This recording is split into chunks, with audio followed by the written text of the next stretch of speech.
Hello, everyone, and welcome back to Lesson 5 in the Art of Wedding Photography. You are here with Caroline Callahan, and the course is brought to you by Shaw Academy. Well, before I start, as usual, I'm just going to do a quick recap on Lesson 3. So, in Lesson 3, we started by looking at some camera basics and we discussed some of the visual implications of your basic settings like your ISO, your shutter speed, and your aperture. And we introduced quite a bit of terminology there that you will need to be familiar with going forward. From there, we took a look at the morning shots and we looked at all those little moments and different shots that you should be trying to capture throughout the morning as the bride or the groom are getting ready. From there, we moved on and we looked at the detail shots. So this will be something you'll need to look for throughout the entire day, from the morning through to the ceremony reception and right up to the late evening if you're staying that long, as there will be lots of details throughout that you can be photographing that will really add value to your work as a photographer. And we looked at all of these and did a huge amount of image analysis to break down the construction of the shots in a way that hopefully you will be able to go and replicate these images. But let's have a look at what we will be learning in Lesson 4. Well, we're going to start today's lesson by looking at the ceremony, obviously an incredibly important part of the day. So we can take a look at how you might approach that part and the type of shots that you will need to be taking. From here, we'll move on and look at shots that you can take of the couple together. Again, an incredibly important part of the day. You really want to take this time to create some stunning images that will really wow your couple. And we'll again continue looking at these and doing image analysis throughout the entire lesson. As always, I like to look at why we will learn about this. And, I do really think it's important to break the day down into manageable parts so that for you, you can begin to learn what to expect and how you might approach these different parts of the day. And while I do consider the entire day really important, let's face it, the ceremony is why everyone is there. It's a very emotional part of the day, and generally speaking, it's the first time the couple will see each other. And they are about to commit to each other for the rest of their lives. And with the bridal photos, every couple are going to want a beautiful set of photographs that shows how happy they are to be with each other and that they've just made this commitment. They're also going to want a beautiful set of photographs that show off all the effort that went into the day and shows them at their best. So another really important part of the day, and this is your chance to get the shots that will really impress them and really wow them. However, it is very easy to actually get stuck for ideas, but hopefully with a little bit of help you can easily capture some stunning images that will really impress them. But let's begin. We've been building up to this part of the day for a little while now, and this is very much what the day is all about, the wedding ceremony itself. Now, before we start looking at examples of your shot list, I want to again give you a few tips.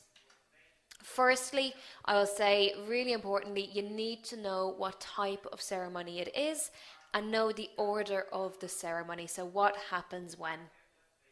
And this is really important because then you're going to have a good idea of what to expect. So, firstly, you really need to know what type of ceremony it is, whether it's a Christian ceremony, Hindu, Jewish, Muslim, civil ceremony, and so on. Each different type of ceremony will have different procedures and different traditions, so you need to be aware of what these are. So whether or not it's the exchanging of rings, lighting of candles, it could be a tea ceremony, breaking glass. They're all important aspects to each type of ceremony. So just make sure to familiarize yourself with the customs. So number one, you know what to expect and can anticipate where you should be. Number two, you are photographing the right moments. And number three, you can be respectful of the different customs and different cultures. I'd always recommend introducing yourself to the wedding officiant if possible. I think it's just kind of good manners. You do basically have to kind of work with them throughout the ceremony. But also remember, this is part of the networking that we talked about in lesson 2. It's also good to know if they do anything anyway differently, or if they don't want you to be in a certain place. Make sure to check your settings regularly, okay? I mean, obviously, you should be doing this throughout the entire day. With the ceremony, though, there is no second chances. Very often, you could be outside with the groom, you might move indoors, then you might go back outdoors to meet the bride as she comes in, and then back indoors. And generally speaking, they can be very, very different light situations. If you think of a bright church indoors and then a bright sunny day, sorry, a dark church indoors and a bright sunny day outside, okay? So basically, very, very different light situations. If the exposures are wrong, they're usually going to be very, very wrong and very hard to edit, even if you have taken them in RAW. Find out if you can use flash, okay? Not every wedding officiant will want this. Some like the photographer to be much more subtle and unobtrusive. Now, to be honest, it can be a bit of a tricky one. I've photographed weddings where I've been told, as a professional photographer, I can't use flash. But then all the guests do anyway. So, I mean, a little bit frustrating, to be honest, but there really is nothing you can do about that. I think you do just have to accept it and be prepared. It is something though that I would discuss with the wedding couple beforehand. If I'm not allowed to use flash, I want them to be aware of that restriction on me before the ceremony. Now, usually the wedding officiant would have told the couple this as they're booking them, so usually it's not a problem. They do know and they do understand, but just always check with them and just do discuss the implications of it with them. I would say, as a wedding photographer, you do not want to be stopping any of the procedures once the ceremony has started, okay? And so for that reason, make sure that you have a full battery in your camera and your flashes before the ceremony starts. I'd also make sure to have a completely clear memory card so I can be confident that I'm not going to need to change my batteries or cards when it comes to a really important moment like the exchanging of the rings, for example. Alright, so look, we'll start looking at some examples. Now, ideally, you'll arrive at the ceremony venue nice and early and have time to get some shots of the groom as he's just waiting and hanging around. And you will find at this point there'll be a lot of fun, there'll be a lot of banter, a lot of laughter, and a lot of nerves as well. I mean, you can see this groom, he's checking his watch, you can probably guess he's probably starting to worry about the time maybe. And I always quite like capturing this type of shot as well. Again, it's part of telling the story of the day. It's also going to give you a great chance to get the shots of the venue before it fills up and get all those little detail shots that we talked about in lesson 3. I'd always try and get a shot of the groom, something like this as well. So ideally with the location behind him, and I just think that puts him in context of the location, which also puts it into context in terms of what time of day the shot was taken to. And while this is obviously quite a relaxed pose, and in all likelihood the couple would actually choose this image, I would still try and get one where the groom is looking directly at the camera as well. Remember, you do want to cover yourself with those safe shots, and then once you have that, just keep your camera ready for maybe when they're a bit more relaxed, and you'll find you will get these kind of more natural expressions like this as well. Now, with this image, we can see it's very bright outside. So in this particular case, the ISO is set to 100. The shutter speed is at 1/1000th of a second, and the aperture is f8. And so it's knocking the background, a little bit out of focus because there is quite a bit of distance between the groom and the church. But it's not so much, it's not really, really blurred that we can't see the church clearly enough. But the focus and the emphasis is just on the groom, and just with that kind of f8, it blurs out the church a tiny little bit, enough to kind of separate the groom from the background. And you can try and get the whole groom's party together again, so inside or outside the venue. And at this point, it can be quite nice to maybe play around with how you arrange the groups. You can see in this case, obviously the groom is placed in front, which is very much putting the emphasis on him.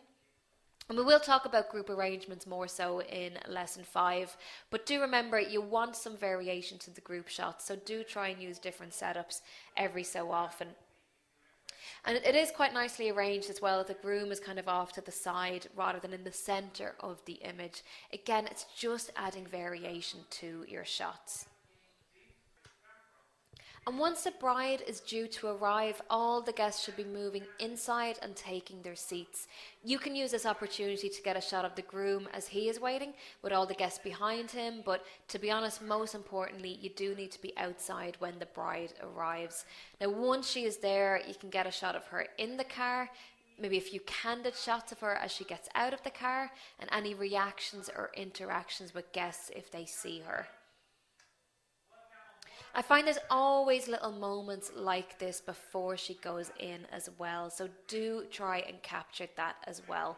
Number one, you will find the bridesmaids, they're always going to be fixing the veil or the dress. They might even be fixing up the hair and makeup before she's about to walk up the aisle. So it can be a really, really nice time. You know, there's always a feeling of kind of excited nervousness, and it very much tends to feel like the build up to the big moment. Make sure to take the time to get a group shot before they go into the ceremony. Personally, I would also get a shot with whoever is giving the bride away as well. I'd include them in this group and maybe get them to step out, and then I'd also get an individual with the bride and whoever is giving her away as well. Now at this point you can see this is obviously quite an informal shot. It can be nice to kind of keep it a little bit more informal at this point, and just again about capturing the emotions of the moment. Certainly watch out for any little moments between the bride and her father or whoever it is that's given her away. Now sometimes I might even be a little bit suggestive as I set them up for one last shot. You know, I might get them to look at me to start, then I'll get them to look at each other, and then I might ask the father, does he have any last words of advice for his daughter? And very often that can get a really, really sweet reaction from both the father and the bride.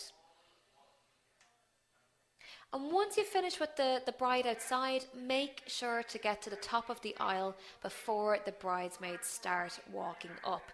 If you tell them to wait for the music, ideally, if you get a chance to talk to the musicians before the ceremony, you can tell them not to start playing the music until you're at the top of the aisle. And that way, if you get to the top of the aisle, they start playing the music, and then the bridesmaids know that they can now start walking. And that means that you're ready to get the shots of each of them as they are walking up. Again, it's just one of those things that comes down to good communication.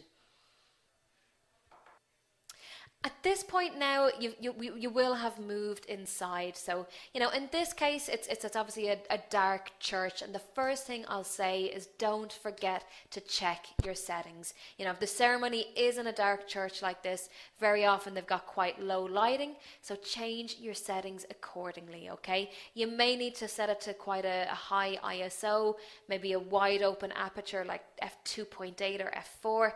And you may even need a relatively slow shutter speed. Now, I absolutely recommend avoiding going any slower than 1/60th of a second, but honestly, for someone like myself, I feel a bit more comfortable if I'm using a faster shutter speed, maybe 1/25th of a second, just to avoid any kind of camera shake. You need to get a shot of each bridesmaid as they walk up, and of course the bride as she is walking up too. Now the example that I've chosen because I like the lighting in it. The main source of light is coming from a large window to the side and a little bit behind the bride, so she is backlit, which works really, really beautifully when the veil is down like this. Now there's enough light there that the front of the dress and her father are still visible, but I just wanted to show you an example where sometimes less light really can add to the atmosphere. And as nice as this image is being shot through the guests, I would always still try to get a shot straight on as well, so we can see the entire dress as she is walking up the aisle. At this point though, don't forget to turn the camera on the groom as well and get his reaction when he sees his bride for the first time. Also, the handover of the bride from her father or her mother to the groom can be a really, really sweet shot to get as well. Now, if I have a second photographer with me, I would actually have them wait at the back of the aisle so they can get a photograph like this. Now, it's not completely necessary, but I do quite like to get it if possible. And if not, well, then why wouldn't you? But I also wanted to show you this just in terms, I think it's a nice example of the difference the direction of light can make to a subject as well. So we can see the first image here, the bride has been lit from behind. And so it creates this almost kind of beautiful silhouette. However, the second image, the light is coming from the side. And so the back of the dress is getting illuminated quite well there. And I think it creates quite a different feel. And I'm sure you would agree as well. From here on in, you're trying to photograph the key moments of the ceremony. And look, as discussed from before, it's really important to know what to expect from different cultures. Or if it's a civil ceremony, the couple might have completely customized their ceremony to represent them. Make sure to capture any symbolic gestures as well as any vows or paperwork that will be done. The exchange of rings is a really, really common one across, I think, majority of cultures and religions, but there'd usually also be an exchange of vows, probably a first kiss, but watch out for anything else like the lighting of the candles. I've seen people kind of merge different coloured sands together. Binding hands is kind of an old Celtic tradition that's been kind of going through a bit of a revival here as well. Breaking glass, any of that different type of stuff, guys, okay? If that's a symbolic gesture that they're choosing, make sure to capture it. Also, I would try and get a shot of each person doing a reading. Now, it may or may not be expected, but I do think it's a nice, easy one to get, so, why not? And remember, you do want variation to your shots. I think this one's quite a nice example of the couple from the congregation's point of view. Now, we can see that the bridal party, they are all lined up quite beautifully. Now, in this instance, I don't think that blur is from on camera. It is a post-production technique, this kind of blur. And I think, to be honest now, it's certainly a look you can go for if you like it. I think it might be a little bit too much myself, but that's my own kind of personal preference. It can be a nice one to play around with. Maybe just don't go so extreme with that softening around the edges. And I guess the idea of it though is really just to bring the emphasis onto the couple. But you can also move in closer for another point of view. Now, honestly, this is probably actually about the point, the viewpoint that I like to get a lot of my shots from. Maybe even a little bit closer if possible. And I'll then move around to the other side of the couple as well so I can get their guests in the background too. But you can, of course, get even closer again for some detail shots. Now, do be conscious of time, okay? If you're going to start with that big wide shot at a really important moment, if it's only you that's doing the wedding, you might not have the time to get a shot from the back of the church and then move up closer to get this type of shot, putting on the exchange of the rings. So you may need to choose where you want to be for a moment like this, or maybe you just do the wide shot during a reading or a maybe not so important moment. But stick around and be ready for a shot like this as well. It is an emotional day, and if the groom's just read out his vows, you can very often catch a sweet glance like this between the couple, and it's a lovely candid shot to capture. But basically, the photographer has stuck around to get the reactions and capture the emotions of the moment. And very often, shooting over a groom's shoulder like this, if you're using a long lens, like a telephoto lens, it will allow you to capture quite a sweet kind of intimate moment without the bride or groom even being conscious that they are being photographed. And I absolutely love getting shots like this, and so do the wedding couple. But watch out for any of the little intimate gestures as well, like this. So, all of this tells a story about the day and of the couple's affection for each other. And it's very, very sweet to capture any gestures like this. They'll usually kind of happen maybe sometime when people are doing readings, or, the couple are just sitting kind of relaxing, listening to the music or readings. You will find there'll be plenty of little moments like this where they're holding their hands or wiping away tears, maybe fixing the flowers. or even just funny little glances between each other. And I guess, again, this is about just capturing the more informal, candid moments, which the couple do absolutely love to see later on. And when you know there's no big moments coming up, if you have the time, it can also be quite nice to just wander around the venue and try and get some candid shots of their guests as well. And even if there's a balcony in the church, again, if I'm pretty confident I do have the time, I might try get up there at some point and get a shot of the entire congregation. If I have a second photographer with me, well, then I'll definitely send them up there at some point to get a nice shot too. Once we've got all the exchange of rings, the vows, readings, all that kind of stuff, once that's all over and done with, one of the last few things you might still need to do would be a signing of the register. I always like to try and get an informal shot of each person as they actually do this, along with then a pose shot, maybe looking up at me as they sign. And once everybody has signed it, I'll then get a shot of the bridal party, including the officiant, and then get the officiant out, take a shot, maybe the best man, the maid of honour out, and then I'm basically just work it until I'm left with just the couple themselves.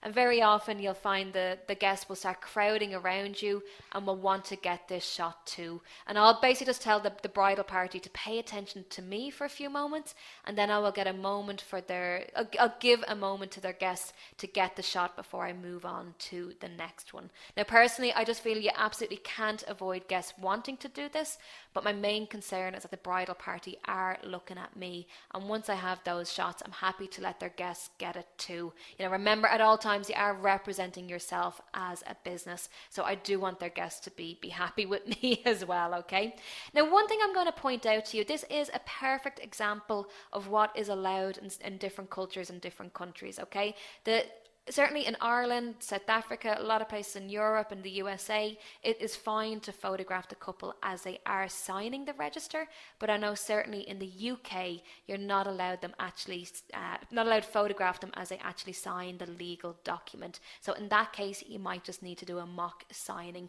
But again, perfect example of cultural differences that you need to be aware of.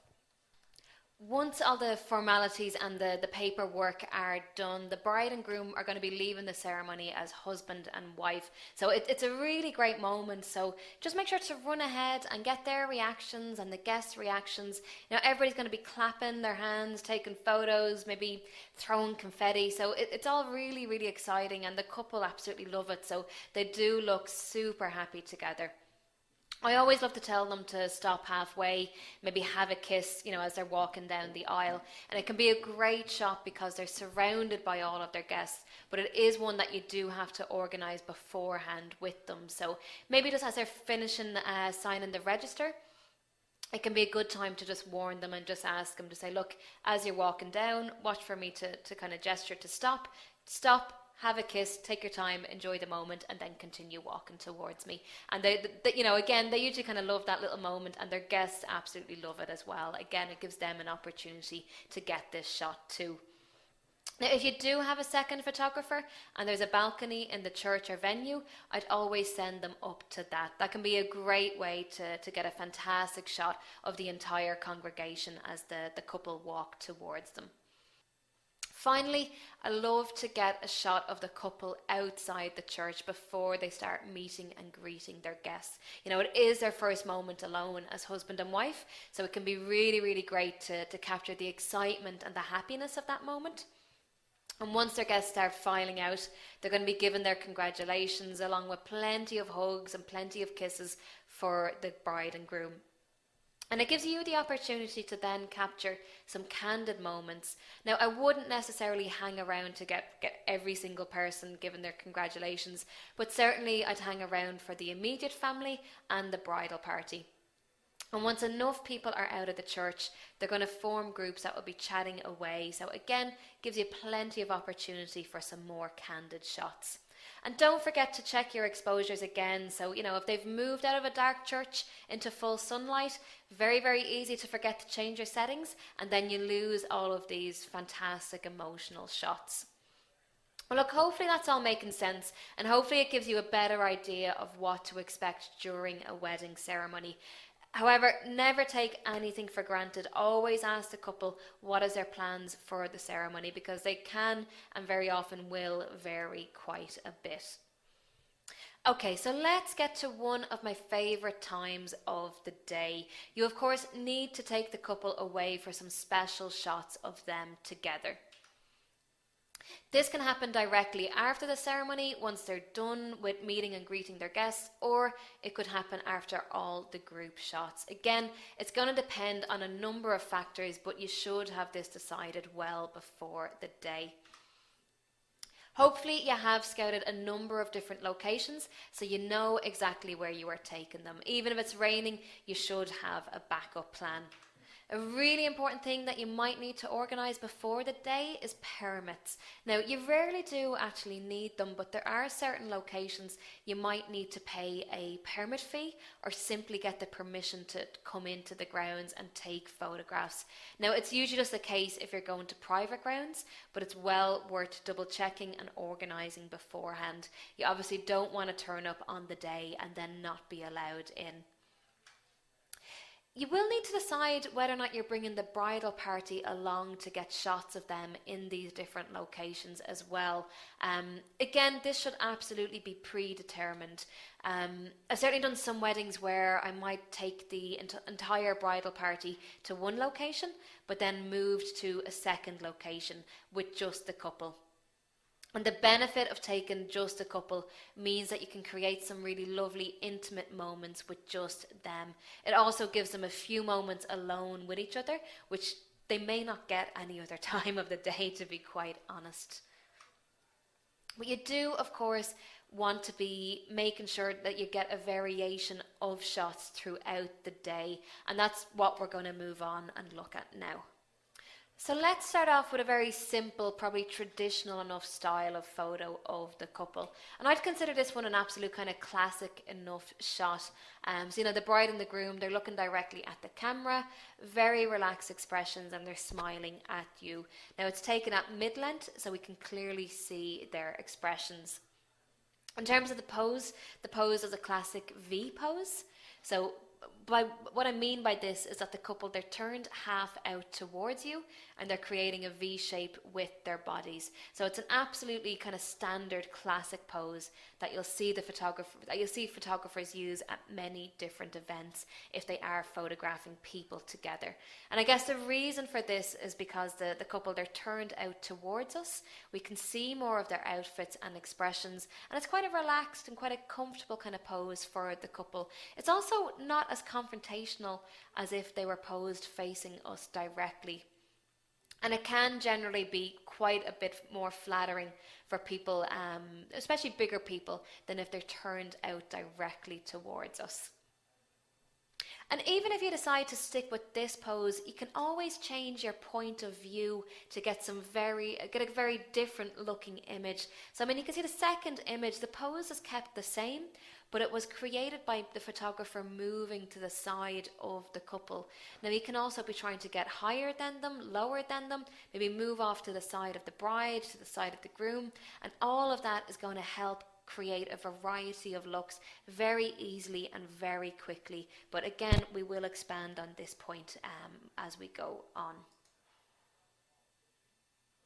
Here's another example of quite a different pose, really, and this would be commonly referred to as a stacked on pose. In this case, we can see the groom, he's standing directly behind his bride, and it's been set up to be quite romantic, really.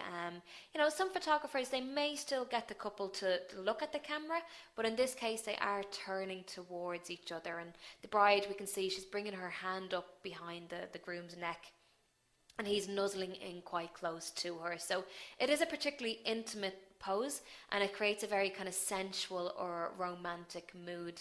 Now the lighting in this image is very soft, and that's because it's been taken using just natural light on a cloudy day. So there is no flash, and the clouds provide a naturally diffused lighting.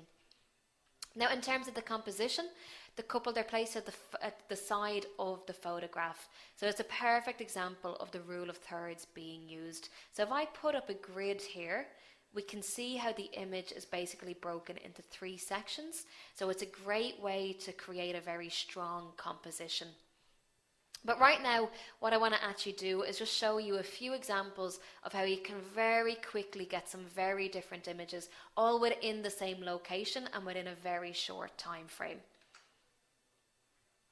So here we are, we're in the same location, but all we've done is zoom in a little bit. So rather than a full length shot, we're now taking a mid-length shot. But we've also asked the couple to move into the center of the pathway, and that's given us these beautiful leading lines created by the trees and the pathways. Hopefully you guys can see that quite clearly there. We can see these leading lines which bring us in, the couple are placed right in the center of that. So it's a great compositional tool that naturally draws your eye into the photograph. Now we've also asked them to turn to each other and to kiss. And this pose is a closed style. So the couple, they're facing each other rather than facing out towards us. And we're keeping the lighting the same because we want to be able to place the images next to each other in an album. But we very quickly got some very different looking images with the variation in pose, different composition and a different focal length. However, the image still very much has that same romantic feeling to it. However, yet again, we can still get even more variation very quickly and very easily. So we've zoomed in even closer. This time we basically have a headshot. The pose is again stacked on, so the groom is standing behind the bride. Her arm is down this time, but she's brought the flowers up very close to her face, so they're becoming a feature of the shot. In this case, we can see she's put a jacket on, so it's given it a bit of a different look. But we have kept the lighting the same and very much has that sweet, intimate feel to the image. So they're still going to look absolutely amazing next to each other in an album. However, they're all really, really beautiful images with enough variation that honestly, how would a couple choose between all 3 of those images? And look, don't be afraid to do something like this, to get a nice close image like this one. Now, it's been shot with a long lens, which means a photographer can move further away and just zoom in. And so that's going to create a lovely, intimate moment. And, it's captured because the photographer is not up in their face. He's some distance away, allowing them to feel quite comfortable with each other and to snuggle up like this.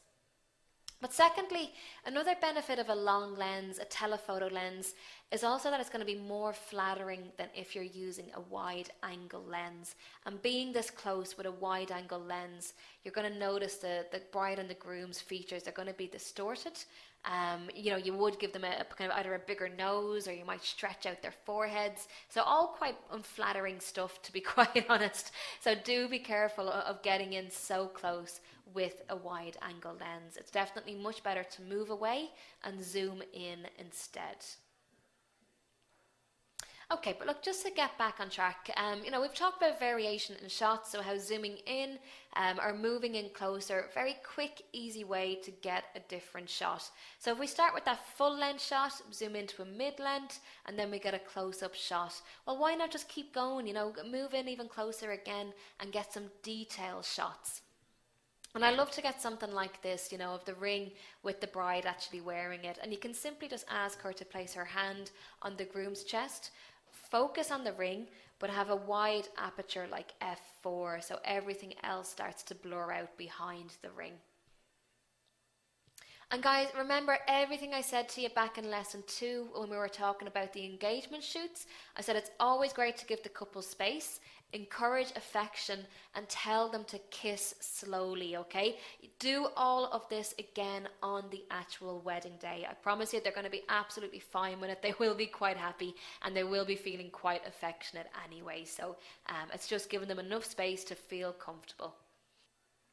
But I just want to move on and show you a few more examples of different poses. So take a guess. Could you guess what this pose might be called?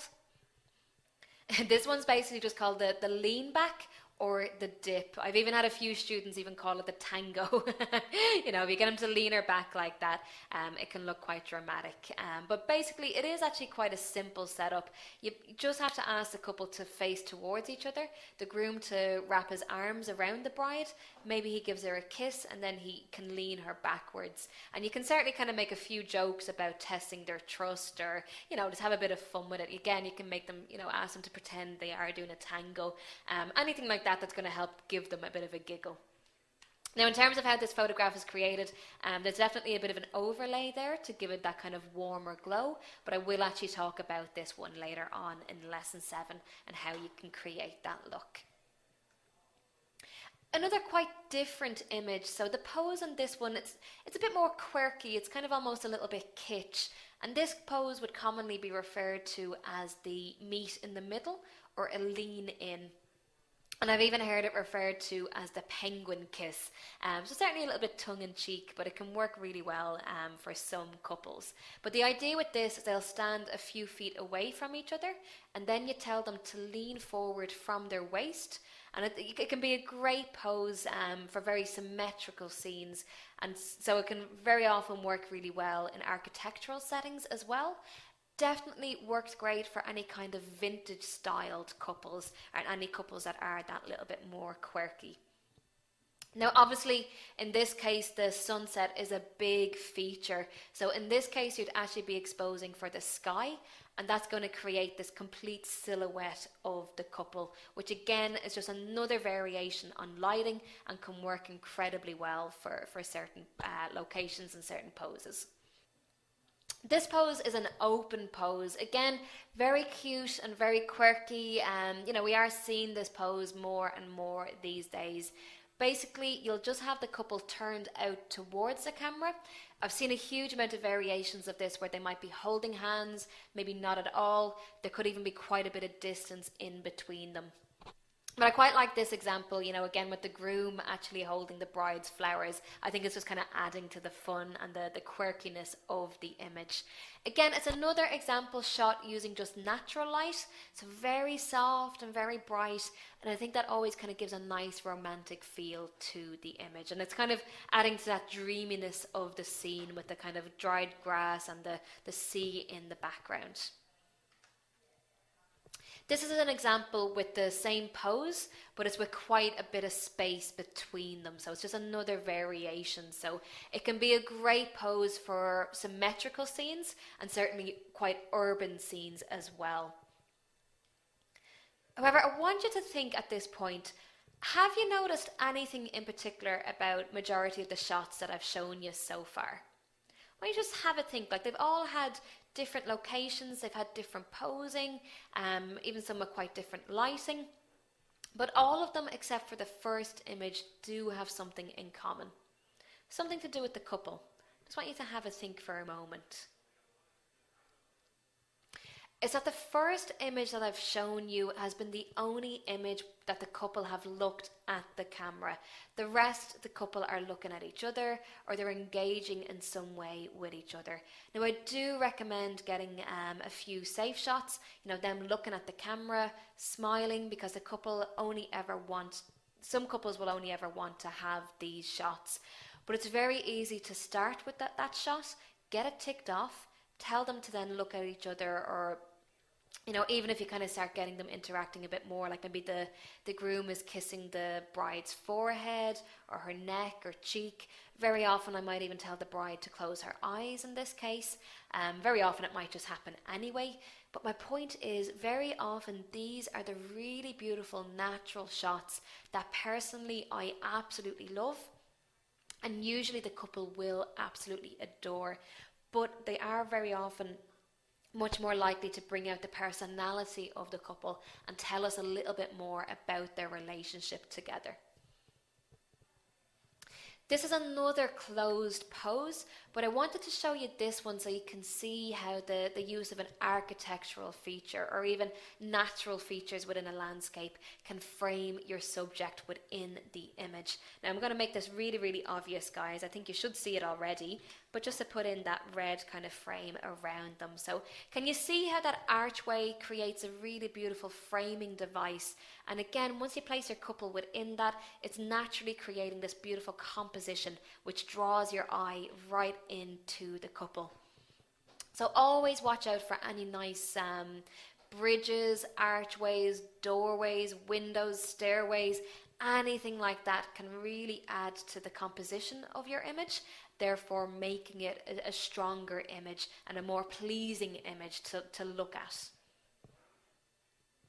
This one's probably a bit of a classic enough at this stage, and that's the walking shot. And I do quite like to do these, especially if the couple are quite shy. You can always ask them to hold hands like this, maybe link arms or wrap their arms around each other's waist. To be honest, I'm kind of happy to just let them do whatever they feel comfortable doing. And I like to try and keep this one simple and very natural for them, really. And the idea of this is to create movement. You know, you don't want a set of shots that's just static images. So it's just another way to add variation to your set of images. But for this shot, I do also want to talk about the light. Now hopefully you can see again, it's got that really kind of warm glow. And that's because it's been shot at that time of day that you'll hear photographers refer to as the golden hour. And that's simply the hour or so before sunset, when the sun is getting quite low in the sky and creates this beautiful warm glow. And if you can get your couple out for shots at this time of the day, it's a gorgeous time to do shots. And hopefully that is something that you are going to start noticing as a photographer. You really should be noticing the difference of light at different times of day. I mean, you should notice that midday will be quite different to evening shots. You know, midday, you're generally, you know, the sun's obviously at its highest point, so it's going to be a harsher light. Then when the sun starts dropping and getting lower in the sky, the light starts to get softer on your subject. And just a quick variation on the walking shot. If you still want to create some movement, you could always ask them, have they practiced their first dance yet? And ask them to maybe show it off to you. And that can really, really help you get this gorgeous movement in the dress. But generally it leads to lovely poses from the couple as well. And it can often be quite a fun one for them. So, you know, again, don't be afraid to just mix it up a little bit. Again, in this image, we can see those leading lines created by the pathways and the buildings. So again, that's really drawing us straight in to our couple. Now, if you are feeling pretty comfortable that you've ticked off quite a few poses, but want just a little bit more variation, this can be quite a nice one to do as well. And it's just basically called the staggered shot. Basically, you'll have either the groom or the bride set up in the front, and the other a few meters behind. And if you have a shallow enough depth of field, only one of them is going to be in focus like this. Do take the time to get some individual shots as well. You know, you might have plenty in the morning, but I do still think it's quite nice to get a few more after the ceremony as well. Now this pose is really quite simple. The bride's got her back to us, but it's turned ever so slightly so we can see a bit of detail in the back of the dress.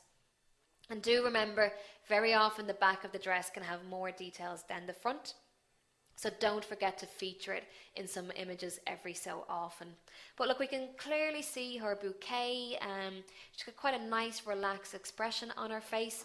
And again, we're seeing another example of those leading lines that's drawing us into the image. But the bride is framed by the archway that these trees are actually making by meeting in the middle here. Do make sure to get some of the groom as well, okay? I've seen a lot of photographers make the mistake where they concentrate on the bride predominantly and they might only have one of the groom, and that's basically just not going to create very much balance with the individual shots. And I just think there's no point taking loads and loads of the bride if you haven't got any of the groom. So do make sure to get a few of him too. Now that this one of the groom, it is quite an informal pose, so just having him sit down like this, the hands are clasped, it's probably a pretty natural enough thing for most guys to actually do when they do sit down. So he's looking pretty happy and he's looking pretty chilled out. Now the only thing I'd probably like to change about this image is where he is looking. I think you'll get a much stronger image if he was to look into the frame. By him looking out of the frame, you're naturally drawn to follow his eyes, so it'll kind of bring your eye out of the frame. If I could have him looking in, I think it will be much, much stronger. Now, you can still play around with something like this. You can see with the bride, if an individual shot of the bride placed like this in an album, and he looks basically as if he's looking towards her. So you could still kind of use something like that in quite a playful way as well. Okay, so there it is with our ceremony shots and the bridal shots. So I want to have a quick review of what we have covered for these, and I just want to reiterate how to create variety with the bridal shots in particular. Okay, there was quite a lot there really. So firstly, probably one of the easiest ways to add variation is by using different viewpoints. So you could start off by taking a full length shot, you can zoom in, maybe get a 3/4 length shot, then a mid length shot, and then go even closer and get a headshot or a close-up detail shot. You can also change your angle of view. So are you going to shoot from the same height as them all the time?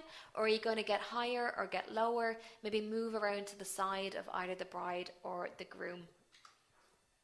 Get the couple to change where they are looking. They can be looking at you, which is always a good safe shot to get, but then get them looking at each other, into the distance, at the bride's flowers, so on and so on. You can also change your composition. So, are you going to have the couple centered for every single image? Or, would you maybe use leading lines to draw attention to them? Or maybe you can use the rule of thirds for a few photographs. Maybe look out for different features within the scene. So anything like an archway, a doorway, anything that can help you frame them. Now obviously lighting can really give you a lot of variation to your shots as well. So you could be using flash either as just a fill-in, or maybe you can start getting creative with your flash to create some more dramatic shots. We will look at a few more examples of that in lesson 6. You can also be looking for opportunities to get beautiful silhouette shots, like that shot with the sunset behind the couple, or maybe you're looking for soft diffused lighting. Maybe you just try talk the couple into doing a few shots at that golden hour when the light has that beautiful kind of warm glow. And lastly, but very importantly, poses will obviously help create variety in your shots. So we'll do a quick review of poses as well. So we've obviously have the classic V pose. It's simply the one where the couple were half turned out towards the camera. Then we had the stacked on pose, so one person is standing behind the other. In our example, it was a groom behind the bride. Then we had the closed pose. This is where the couple are turned completely into each other. We also had an example called the open pose, which is simply the couple turned completely out towards the camera, so their bodies are directly facing the camera. You could always get them to do a lean back or a dip. It could be something like our example of the groom, he kind of as if he's going in for a kiss, but he's leaning her back in a very dramatic fashion, just leaning her backwards. Alternatively, you can get the couple to lean in towards each other, or that meet in the middle or penguin kiss. So remember, they take a few steps away from each other and lean in from their waists. You may like to create movement in some shots, so you might get your couple walking, dancing, or if they're quite adventurous, you might even get them jumping. Always judge the mood of the couple and certainly their personalities and see what you think they might be up for. Lastly, you could also do a staggered shot. So one of them could be in the front part of the image, and the other could be a few meters behind them and nearly kind of blurred out in the background. Well, okay, hopefully that's given you a few ideas on how to create variety in your shots, and hopefully it'll prevent you from getting stuck for ideas when you're actually out there shooting. And the great thing about having a few options for posing, it means the couple, they're also changing what they're doing, which means they're less likely to get bored, which is very, very important. Keep it interesting for them. But certainly, as you gain experience, I've absolutely no doubt you're going to discover more and more poses that will become your favorites. But I wanted to show you these ones today because I think really they're quite easy ones. They don't involve any props, and you're not reliant on any kind of outside factors like chairs or trees or benches or anything like that at all. So there we go, guys. That is it for lesson 4. Just going to do a quick review of what we have covered today. We obviously started with the ceremony shots, and hopefully you've gained a few insights into how to approach the ceremony shots and got a few ideas in terms of what shots would be expected of you. And then we've learned how you could approach the bridal shots or the couple shots.